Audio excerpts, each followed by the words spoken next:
Hello friends, what's up? It's Jaime here. Welcome back to another video. Also quickly before we begin, yeah, I'm wearing lipstick. I'm wearing, it's a ColourPop lip, it's called like a lippy stick, I think. And this is in the shade Bitchette. I think it looks I haven't worn like a lipstick in so long. And honestly, I don't know why I stopped wearing lipstick because I'm kind of obsessed with this. I love this color on me. Anyway, this is not what the video is about. So around November of last year, I was scrolling through Twitter, as one does, and I saw this tweet that really resonated with me as both a writer and a consumer of television. The tweet was posted by @TheCasualRevolt, and they said, "Sitcoms are not meant to be 8 episodes. They're supposed to be 22 episodes, over half of which are filler. Y'all don't appreciate filler anymore and it's killing television." They also made a follow-up tweet, a reply that says, "You cannot work out a season-long character bit in 8 episodes, be serious."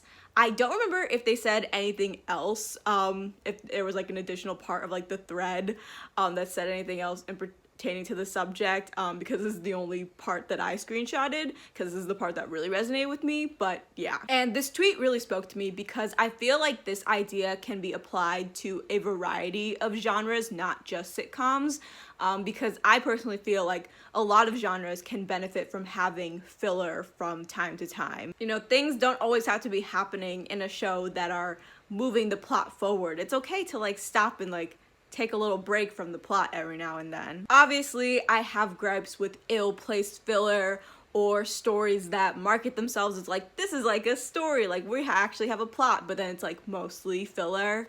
But I'm gonna talk about that a bit later in this video. But generally, I'm of the opinion that a healthy amount of filler is good for a story. Now, I remember scrolling through the replies of the original tweet, and for the most part, from what I can remember, it was mostly people like agreeing with and echoing this sentiment. But of course, because it's Twitter, you know, you're always gonna have those people who want to play devil's advocate because they just absolutely have to, apparently. There was one specific reply that I'm gonna talk about, and I didn't screenshot the reply because it made me roll my eyes so fucking hard that I completely forgot to save it. Like, it just, ugh.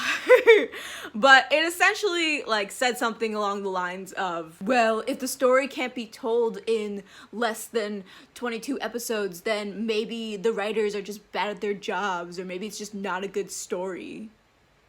Which, again, made me roll my eyes so hard, but it also inspired me to make this video because I knew that I wanted to address this topic and do more than just roll my eyes at someone on Twitter. Because yeah, I have a lot of things. I have a lot of things to say. I have a lot of thoughts.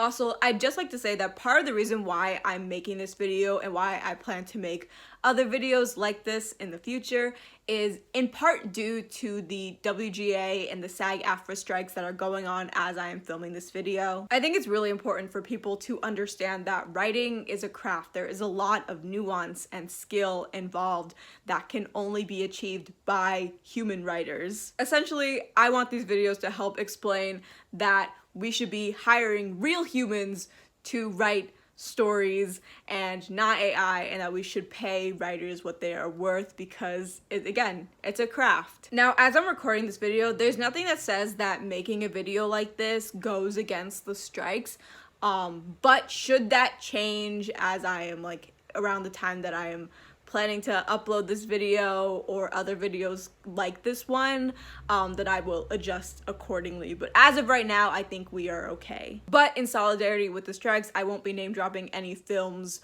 or shows in this video. I'm going to be talking strictly about writing. Also, as a quick disclaimer, although I will be talking about film a bit in this video, as somebody who specializes in episodic writing, I'm mostly going to be talking about how these principles apply to television, TV writing, since that's also what the original tweet that I talked about in this video was talking about as well. I also feel like a lot of these principles can also be applied to like movies and film, so just know that even though my main focus is going to be television in this video, that I do recognize that these things can also be applied to film. Now, without further ado, let's get into the video. So I'm gonna address the content of the Twitter reply in 3 parts. The first part, I'm going to talk about short form and long form storytelling. In the second part, I'm going to talk about pacing, and then finally, I'm going to talk about runtime and series length models. When you think about the Twitter reply, the biggest issue at hand is short form versus long form storytelling. So what do I mean when I say short form and long form storytelling?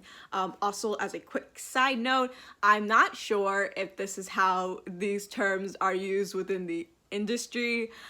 This is just kind of my interpretation and explanation of these terms for the sake of this video, so don't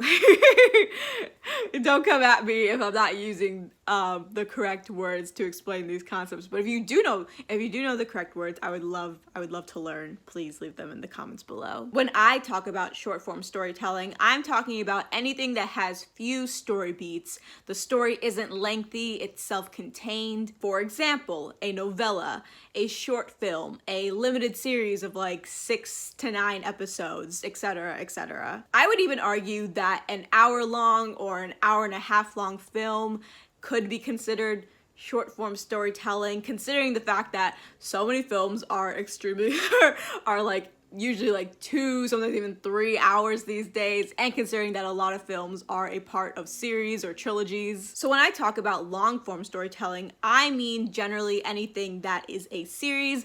Obviously, a series can be short form, like a limited series or a series of short films, etc. But to me, any story that uses long-form storytelling is a TV series with multiple seasons, with multiple episodes within those seasons, a long film series, a video game with 10+ hour story, a book that's 500+ pages, etc. Obviously, there are more examples. I'm just naming some general ones off the top of my head. There's no like distinct line for when something becomes long form or when something's short form, but I think we all just agreed that a limited series of 6 episodes is short form storytelling, whereas a TV series with like 22 episodes or something like that per season is more on the long form side. And yes, I'm sure that you can argue that there's also such thing as medium form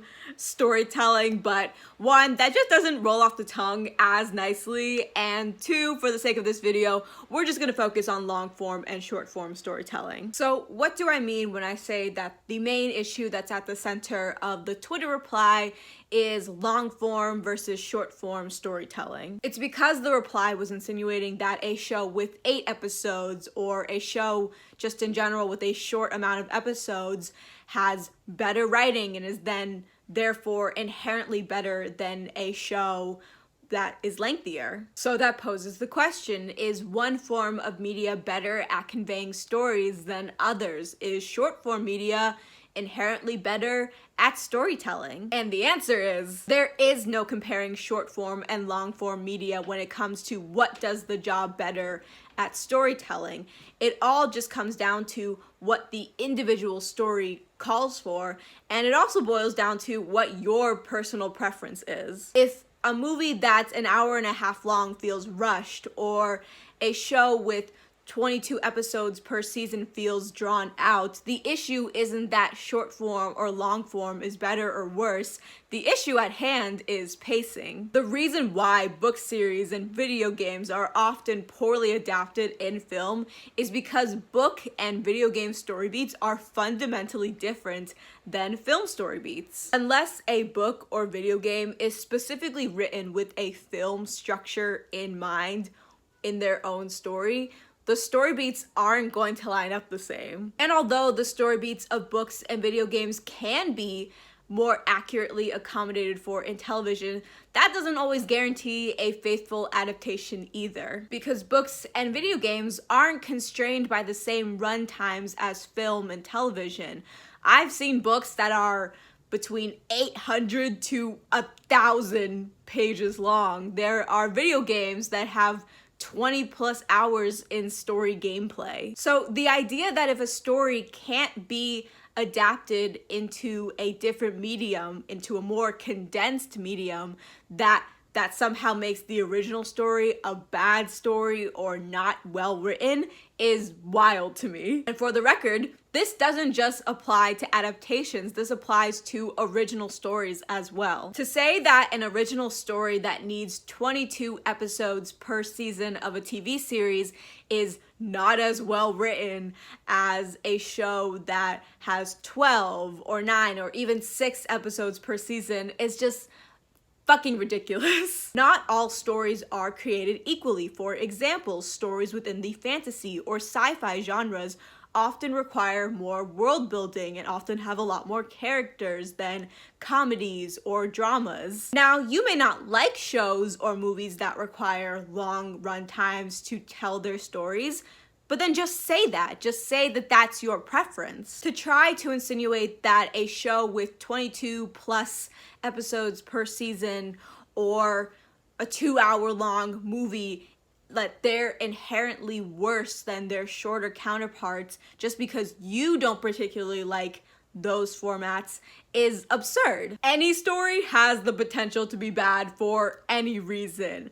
An hour and a half long films, 3-hour long films, shows with 12 episodes, shows with 80 episodes. But again, if a show has 22 episodes per season, you shouldn't just automatically assume that the story is poorly written just because it couldn't be condensed into fewer episodes. Again, it could be because maybe that was more episodes than what the story actually needed. But don't immediately assume that the writing is bad just because the story took 22 episodes instead of 12. Going back to the Twitter reply that inspired this video, I don't know if the person who made that reply was a writer or just a consumer, but regardless, their response seemed to suggest that they believe that all stories should be able to take up as little space as possible, or else the writing isn't that good or the writers aren't good at their jobs. Which, again, is just the dumbest fucking thing that I have ever heard. Again, if you don't want to watch a show that has 22 episodes in a season,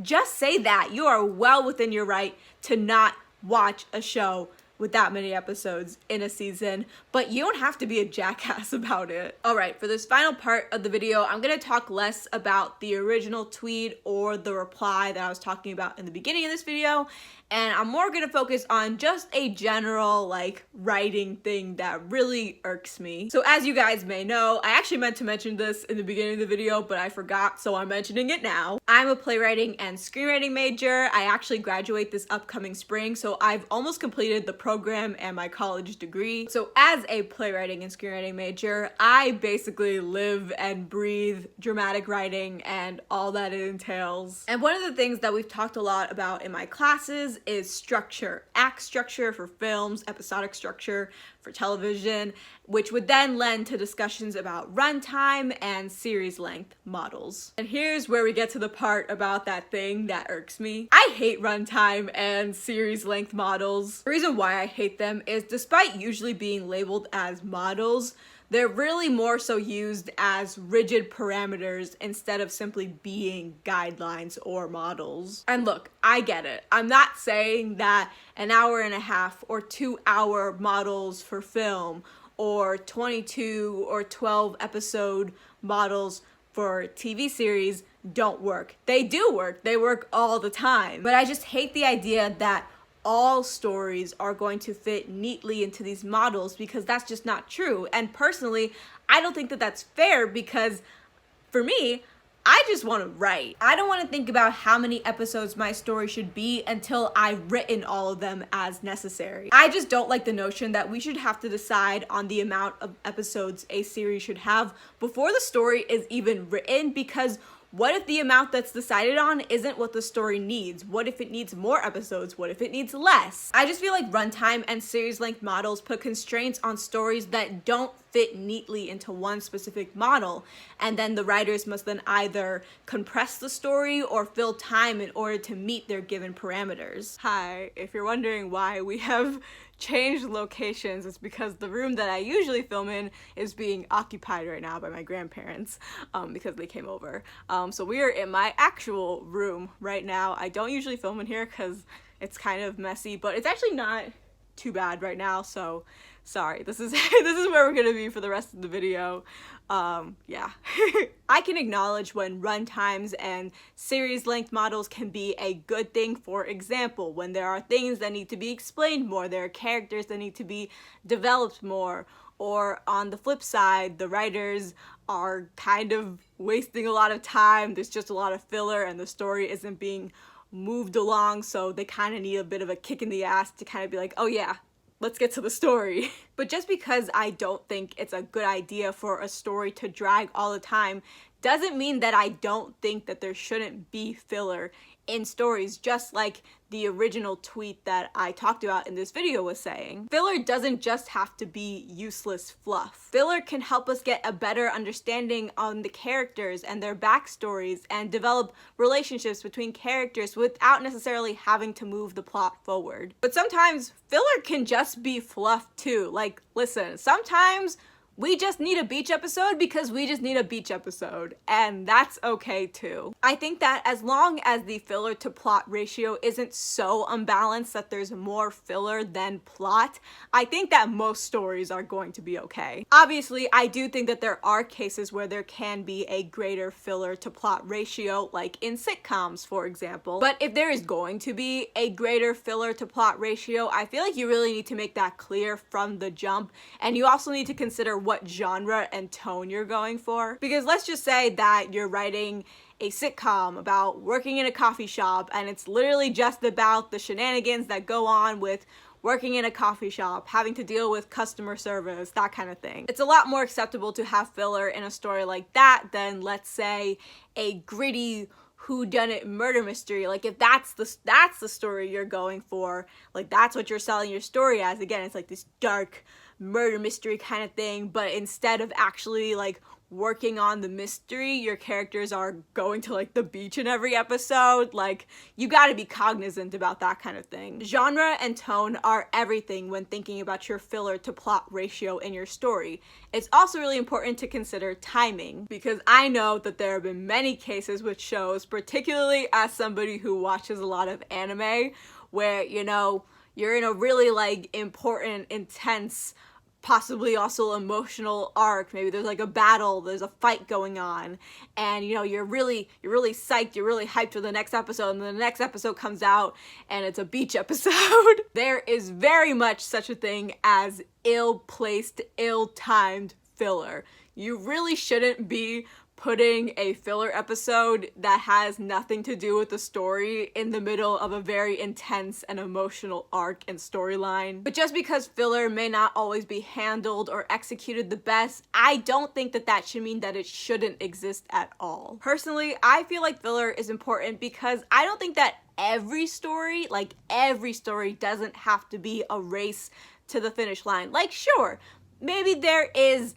a series that is 22 episodes that could have been condensed into a 12 or 9 or even a 6 episode series, but just because it can technically be condensed into like that few amount of episodes doesn't necessarily mean that it should. Because like I said before, there's really no comparing short form and long form media when it comes to what does the job better with storytelling. Just because not every single episode of a show is moving the story along doesn't inherently make it a worse story or make the writing worse. It's all just about what that specific story calls for. Anyway, that's all I have for today's video. Thank you guys so much for watching. This video was very much me going into writer mode, so if I sound more passionate than usual, that's why. But I hope that the things I was saying made sense and that you guys found the video interesting and maybe even insightful. This is like the first of like 3 videos that I have planned that are really gonna talk about like some